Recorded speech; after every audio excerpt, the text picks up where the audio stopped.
So hi folks, we're here today with Chloe Learey, who is the Executive Director of the Winston Prouty Child and Family Center for Children and Families. Very good to see you, Chloe. Thank you for being with us. Sure, happy to be here. Thanks for having me. Great, great.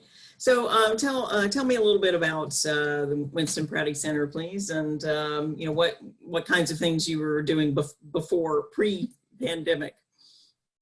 Yeah, the Winston Prouty Center was one of the first preschools in the country for children with disabilities, actually. So this is back in 1969. And so we have evolved into an early learning center, inclusive for all children, about 60 kids, birth to through age 5.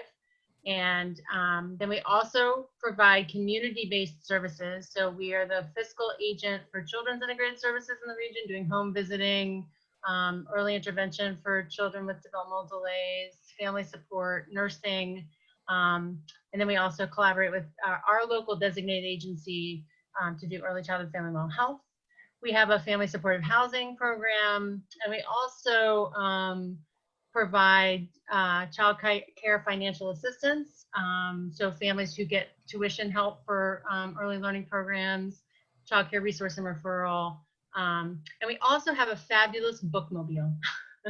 So those are some of the things we do for kids and families in our region, which is Southern Vermont, by the way. So we cover a large chunk of Windham County.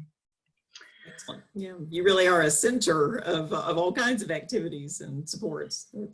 We are, yes, and we are not the parent-child center in the region, but we look a lot for people who know what a parent-child center does.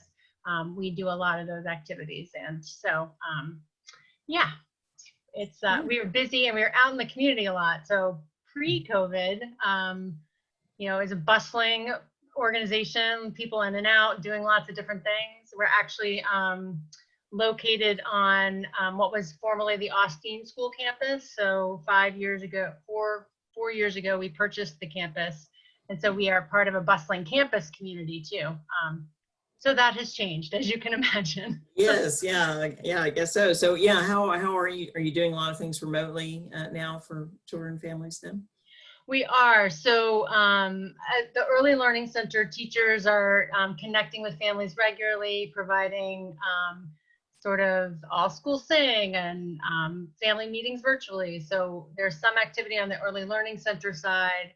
And then community-based services, the state has been really awesome about providing guidance about how to do that virtually. It's not ideal. But I'm certainly grateful it exists and we are able to stay connected with families. So for instance, in early intervention, people are still having weekly visits with their developmental educator, their early interventionist, and some of them are actually doing really well. It's an interesting lesson. Some families, I think, because they're home, can be more engaged and are picking up, how to strategies for helping their children more. So there definitely been some benefits to virtual visits, but as I think we've all experienced, this is a relationship-based business, and relationships are hard to do in this two-dimensional world sometimes. So I don't think we can sustain it forever. So I'm grateful that we get a chance to start dipping our toe back into in-person. But I think we've pretty successfully engaged with families through the last how long has it been? Yeah, I've lost track of time. Yeah, right. 2.5 months ago.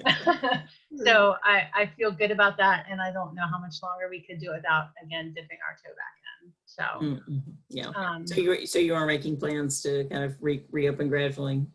We are, and so the Early Learning Center, we have a June 1st guidance from the state. So we are one of the centers that will be, we did not provide essential personnel childcare because we monitored in our region as the Child Care Resource and Referral Agency.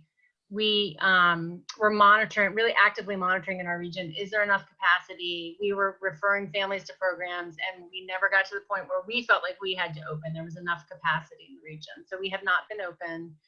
So we are ramping up to open that first week of June, a very, in some ways a different program in terms of like, we're really going to be outside a lot. And, we have a 180-acre campus, so the outdoor classroom is big, and how do we take advantage of that? And so we will be opening that. What's interesting, I think, is an early learning center has an open and closed date. Community-based services is definitely going to be more of a phased-in approach. So the guidance from the state right now is, if you can do it remotely, continue to do it remotely. So we will be doing that. But I think we'll start thinking about how there are some families who probably need to see us. And so we're going to have to figure out an assessment tool. And the state, again, is offering, when I say the state, I mean that, you know, sort of our partners at the Child Development Division and the Department of Health are really thinking carefully about how can we see families if we really need to. So we're dipping our toes back in. Yeah, that's great. I serve on both the Health and Welfare Committee and the Education Committee. So this whole sector of supports for children and families is something that I have spent a lot of time on, and it's so important and a big interest of mine. And well, maybe we could sort of finish up here by, could you kind of articulate what your philosophy is, kind of general way of looking at, you know, how supporting our families here in Vermont? Yeah, sure. You know, I think maybe one of the primary ways we think of supporting families is that we are joining families in this journey. We do not come in to do things to families. It's an invitation to support. We have expertise, they have expertise. And so how do we come together and collaborate to support optimal child development? I often say, don't go into early childhood because you like kids. You better like the grown-ups too. You know, we really see it as a holistic, holding it, and that we are willing to be changed by the work as well. You know, I think one of our fundamental frameworks that we use is touch points.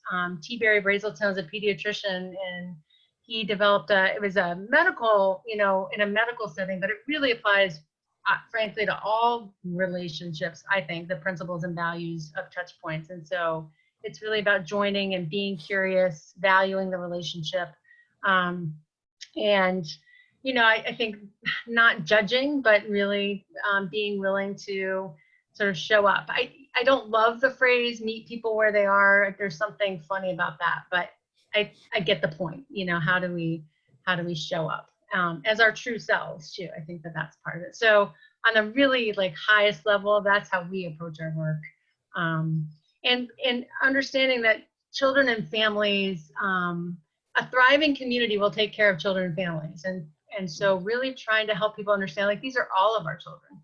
And so we have to support, you know, how do we make that argument? It's been interesting. And actually, I'd be curious from your point of view. I think people are finally understanding a little bit about like childcare as an economic development indicator, you know, or an important part of economic development. And, you know, I think there's some resentment around that. It's like, well, it's just the right thing to do. We shouldn't have to sell childcare as an economic development issue. So I don't know if you ever hear that sort of tension, but I'd be curious what you think. Like some people are worried about opening June 1st as an economic development pressure. And I'm not seeing it that way, but I'd be curious what you hear and see from your end. Well, yeah, that's interesting. I mean, sometimes when I talk about child care and child development, I notice a generational gap, because I think some people who lived at a time when it was common for one parent to stay at home, and usually the mother, they don't quite understand the pressures on families nowadays, and with both people having to work and just the anxiety that comes with parents having to worry about their kids and what's happening with their kids when they're performing their own jobs. And I try to help people kind of understand the broader picture now. And yeah, I think the economics of it does enter in, but I also like to speak about this as a part of the public good. You know, when helping other people's children, we're helping everybody. It's not, just as you're saying, it's not like they're separate from, foreign from, isolated from the rest of us. It really is beneficial for our society as a whole, for our for all of our kids to be well taken care of, and for parents to be able to function in an environment where they are feeling relaxed, able to be productive at work, able to contribute to their communities. Yes, that, and I think right. Sometimes I'll say, well, who do you want to have taking care of you when you're older? Like, let's make sure that, because these kids are gonna be around to take care of you. So yeah, I think it'll be interesting. I'm curious about the opportunity in this COVID. I sometimes been calling it the Great Pause. As we get to reflect on the opportunity to learn about what's important. And so I guess I'm hopeful that people see the importance of childcare, and that, the value of the work, and how elevating the profession and having people really understand it's part of that continuum. Not to say, let's not turn it into a little public school. Like, I'm a little wary of that, but let's really recognize that I like how do we make it a public good in a way that works? And maybe this is the time that people will start to see how important that is. So one can hope. Let's hope so. That's right. Well, yes, I think there are good things that will come out of this pause. I like your term. So let's hope that's one of them. Yes. Thank you so much for talking with me. I really appreciate it, Chloe. Debbie, it's so nice to talk to you. Thank you. Great. Yeah. Thank you. Take care. I will pause.